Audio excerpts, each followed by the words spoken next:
დიახ, ამ წუთებში მიმდინარეობს პროტესტი მთავრობის ადმინისტრაციასთან, სადაც შეკრებილი ადამიანები აპროტესტებენ მთავრობის მიერ მიუსაფარი ცხოველების შესახებ მიღებულ ახალ დადგენილებას, მის მიხედვითაც მიუსაფარი ცხოველები ვერ შეძლებენ საავადმყოფოებთან, სკოლებთან, ბაღებთან და სხვა თავშეყრის ადგილებთან ყოფნას.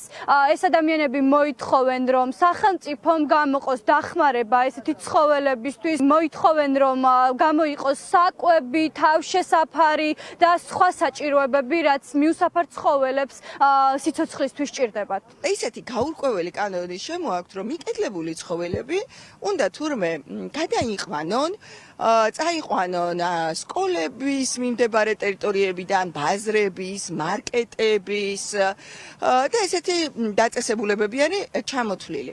არ არის არსად მითითებული მაგალითად რა დაშორებით არ შეიძლება ცხოველი იმყოფებოდეს მაგალითად ამ რაღაც პუნქტებიდან. ანუ ინტერპრეტირების საშუალებასაც იძლევა ძალიან ფართეს.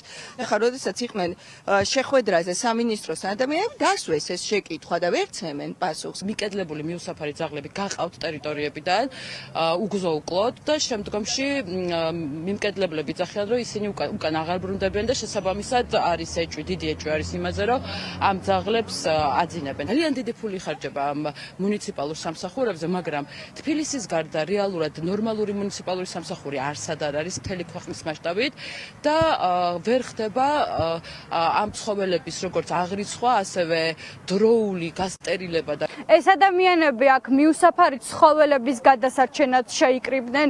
ისინი მოითხოვენ, რომ მთავრობამ კიდევ ერთხელ გადახედოს გადაწყვეტილებას, რომელიც მათ შესახებ მიიღო. ეს ადამიანები ასევე მოითხოვენ, რომ მთავრობამ უზრუნველყოს ყველა საჭიროება, როგორიცაა თავშესაფარი, საკვები და ყველა ის საჭიროება, რაც ცხოველებს გადარჩენისთვის სჭირდებათ.